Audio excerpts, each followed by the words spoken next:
Hello दोस्तों, कैसे हैं आप सभी लोग। आशा है कि सभी ठीक होंगे। मैं भी एकदम मस्त हूँ। तो बिना समय गवाए आज हम शुरू करते हैं ब्रह्म पुराण का 7वां भाग एक नई कहानी के साथ। तो चलिए शुरू करते हैं। तो इस पूरी कहानी में चंद्रवंश का जिक्र है। बहुत समय पहले जब ब्रह्मा जी ने सृष्टि का विस्तार करना चाहा, तब उनके मन से महर्षि अत्रि उत्पन्न हुए, जो कि चंद्रमा के पिता थे। सुनने में आया था कि अत्रि ने 3000 वर्षों तक अनुत्तर नाम की तपस्या की थी और उसी तपस्या से एक तेज उत्पन्न हुआ। यह तेज बहुत ज्यादा चमकीला था तथा चारों दिशाओं में फैलने लगा। इसे देखकर ब्रह्मा जी ने इसे स्वीकार किया तथा चंद्र का रूप दे दिया।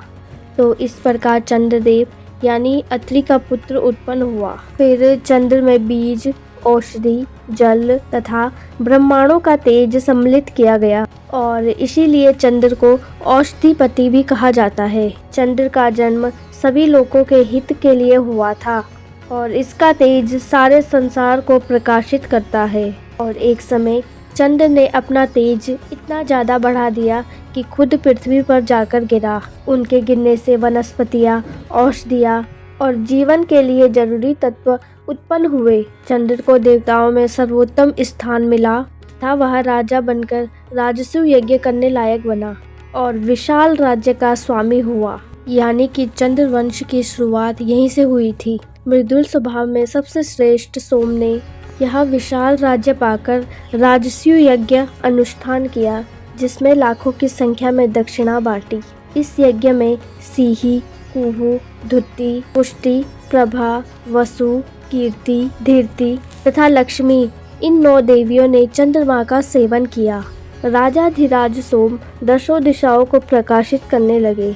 महर्षियों द्वारा यह दुर्लभ ऐश्वर्य पाकर चंद्रमा की बुद्धि भ्रांत हो गई। उनमें विनय का भाव दूर हो गया और अनीति आने लगी। फिर ऐश्वर्य के मद से मोहित होकर चंद्र ने बृहस्पति जी की पत्नी तारा का अपहरण कर लिया।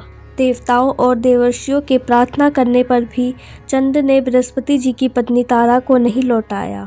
तब ब्रह्मा जी ने स्वयं बीच में पड़कर तारा को वापस लौटाया।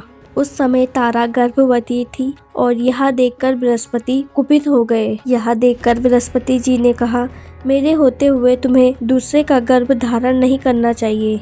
तब तारा ने तृण के समूह पर उस गर्भ को त्याग दिया। पैदा होते ही उसने अपने तेज से देवताओं के विग्रह को लज्जित कर दिया। फिर उस समय ब्रह्मा जी ने तारा से पूछा, सच सच बताओ, यह किसका पुत्र है। तब वह हाथ जोड़कर बोली, यह चंद्रमा का पुत्र है। इतना सुनते ही राजा सोम ने उस बालक को अपनी गोद में उठा लिया और माता सुनकर उसको बुध का नाम दे दिया। यह बालक बहुत बुद्धिमान था। बुध आकाश में चंद्रमा के प्रतिकूल दिशा में उदित होता है। उसके बाद बुध के पुत्र पुरुरूपा हुए, जो बड़े तेजस्वी, विद्वान, दानशील, यज्ञकर्ता तथा अधिक दक्षिणा देने वाले थे। वे निरंतर यज्ञ के अनुष्ठानों में लगे रहते थे, हमेशा सत्य बोलते थे और बुद्ध को पवित्र रखते थे। तीनों लोकों में उनके समान यशस्वी और कोई नहीं था और इसीलिए यशस्वी उर्वशी ने मान छोड़कर उनका वरण किया। राजा पुरुरूपा उर्वशी के साथ पवित्र स्थान में 59 वर्षों तक विहार करते रहे, यानी कि शादी के बंधन में थे। उन्होंने महर्षियों द्वारा प्रशंसित प्रयागों में राज्य किया और इसके बाद राजा पुरुरूपा के 7 पुत्र हुए, जो गंधर्वों में प्रसिद्ध और राजकुमारों के समान सुंदर थे और उनके नाम थे आयु, वृषायु, अमावसु, धर्मात्मा, श्रुताशु, धृंडायु, वनायु तथा ब्रह्मायु। ये सभी 7 पुत्र उर्वशी के गर्भ से उत्पन्न हुए थे। अमावसु के पुत्र राजा भीम हुए। भीम के पुत्र कानन प्रभ के पुत्र सुहोत्र के पुत्र जन्हू, जो कि केशनी के गर्भ से उत्पन्न हुए थे। इन्होंने सर्वमेध नामक यज्ञ का अनुष्ठान किया। एक बार गंगा उनको अपने पति बनाने के लोभ से उनके पास आई, किंतु उन्होंने अनिष्ठा प्रकट कर दी। तब गंगा ने उनकी यज्ञशाला को बहा दी। तब जन्नू ने क्रोध में आके कहा, हे गंगे, मैं तेरा जल पीकर तेरे इस प्रयत्न को अभी व्यर्थ कर देता हूँ। तुझे अपने इस घमंड का फल शीघ्र ही मिलेगा। इतना कहकर उन्होंने गंगा को पी लिया। तब महर्षियों ने राजा से प्रार्थना की, कि वे गंगा को छोड़ दे। बड़ी प्रार्थना करने के बाद गंगा को जन्नू की पुत्री के रूप में प्राप्त किया और तब से वे जाह्नवी कहलाने लगी। तत्पश्चात जन्नू ने युवनाश्व की पुत्री कावेरी के साथ विवाह किया। युवनाश्व के श्राप के कारण गंगा का आधा स्वरूप कावेरी में मिल गया। उसके बाद कावेरी और जन्नू का पुत्र सुहत्र हुआ। सुहत्र का बेटा अजय था। अजय का बेटा बलाकाश और बलाकाश का बेटा कुश था। कुश को देवताओं के समान 4 पुत्रों की प्राप्ति हुई, जिनके नाम हैं कुशिक, कुशनाभ, कुशाम्ब तथा मूर्तिमान। राजा कुशिक वन में रहकर ग्वाले के साथ पले बड़े थे। उन्होंने इंद्र के समान पुत्र प्राप्ति की इच्छा से तप किया। 1000 वर्ष पूरे होने पर इंद्रदेव उनके पास आए। तब उन्होंने स्वयं को ही उनके पुत्र के रूप में स्वीकार किया। कुशिक की पत्नी पौरा थी और उनके गर्भ से गाधिका का जन्म हुआ। उसके बाद गाधी को एक कन्या प्राप्त हुई जिसका नाम सत्यवती था। गाधी ने उस कन्या का विवाह शुक्लाचार्य के पुत्र ऋचिक के साथ किया। ऋचिक अपनी पत्नी से बहुत प्रसन्न रहते थे। उन्होंने अपने तथा गाधी के पुत्र होने के लिए काफ़ी सारे तरीके तैयार किए और अपनी पत्नी को बुलाकर कहा, हे शुभी, ये 2 चरु है, एक का उपयोग तुम करना और एक का उपयोग अपनी माता से करवाना। इससे तुम्हारी माता को जो पुत्र होगा वह तेजस्वी क्षत्रिय होगा। लोकों में दूसरे क्षत्रिय उनसे जीत नहीं सकेंगे तथा वह बड़े बड़े क्षत्रियों का संहार करने वाला होगा। तथा तुम्हारे लिए जो चरु है वह तुम्हारे पुत्र को धीर, तपस्वी, शांतिपरायण तथा श्रेष्ठ ब्राह्मण बनाएगा। अपनी पत्नी से इतना कहकर ऋचिक घने जंगलों में चले गए तथा वहाँ प्रतिदिन तपस्या करने लगे।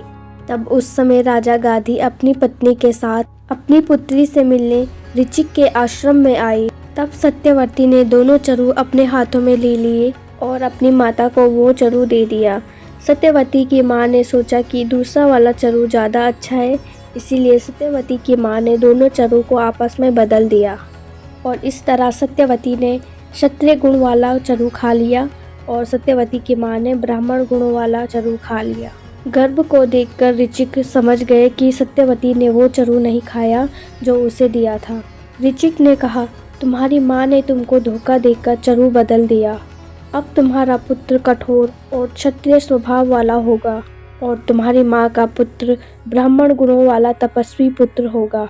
तब सत्यवती डर जाती है और ऋचिक से कहती है, मुझे कठोर स्वभाव वाला पुत्र नहीं चाहिए, मुझे मेरा पुत्र शांत कोमल स्वभाव का चाहिए। तब ऋचिक कहते हैं, मैंने जानबूझकर ऐसा नहीं किया, लेकिन तुम्हारे माता पिता के कर्मों की वजह से ऐसा हुआ। सत्यवती ऋचिक से विनती करती है, कृपया मेरे पुत्र को शांत और धर्मप्रिय बनाए। सत्यवती ऋचिक से कहती है, अगर चरु का प्रभाव कम ना हो तो भले ही पौत्र क्षत्रिय बने, लेकिन पुत्र शांत स्वभाव वाला ही चाहिए। तब ऋचिक मान जाते हैं और वैसा ही करने का आश्वासन देते हैं। उसके बाद सत्यवती ने भृगुवंशी जमदग्नि को जन्म दिया, जो तपस्या परायण स्वभाव रखने वाले थे। सत्यवती भी सत्य धर्म में तत्पर रहने वाली स्त्री थी। वह कौशिक नाम से प्रसिद्ध महानदी हुई। इक्ष्वाकु वंश में रेणु नाम के राजा थे और इनकी कन्या का नाम रेणुका था तथा इसको कामली भी कहते थे। तप और विद्या से संपन्न जमदग्नि ने रेणुका के गर्भ से अत्यंत भयंकर परशुराम जी को प्रकट किया, जो समस्त विद्याओं में प्रवीण, धनुर्विद्या में प्रवीण, क्षत्रिय कुल का संहार करने वाले तथा अग्नि के समान तेजस्वी थे। ऋचिक और सत्यवती का प्रथम पुत्र जमदग्नि था, दूसरा पुत्र शुनशेप और तीसरा पुत्र शुनपुच्छ थे। कुशिक नंदन गाधी ने विश्वामित्र को पुत्र के रूप में प्राप्त किया, जो तपस्वी, विद्वान और शांत स्वभाव के थे। धर्मात्मा विश्वामित्र का दूसरा नाम विश्वरथ रखा गया। उसके बाद विश्वामित्र जी के कई पुत्र हुए, जो कि संसार में विख्यात थे, जिनके नेम इस प्रकार है, देवरात, कति, हिरणाक्ष, रेणु, रेणुक, संस्कृति, गालव, मृदल, जय, देवल, अष्टक, कच्छप और हारित। ये सभी विश्वामित्र जी के पुत्र थे तथा इन कौशिक महात्माओं के गोत्र इस प्रकार से है। विश्वामित्र जी के पुत्रों में शून्यशेप को सबसे बड़ा माना गया था। उनका जन्म क्षत्रिय परिवार में हुआ था, लेकिन बाद में वे कौशिक गोत्र वाले बन गए थे।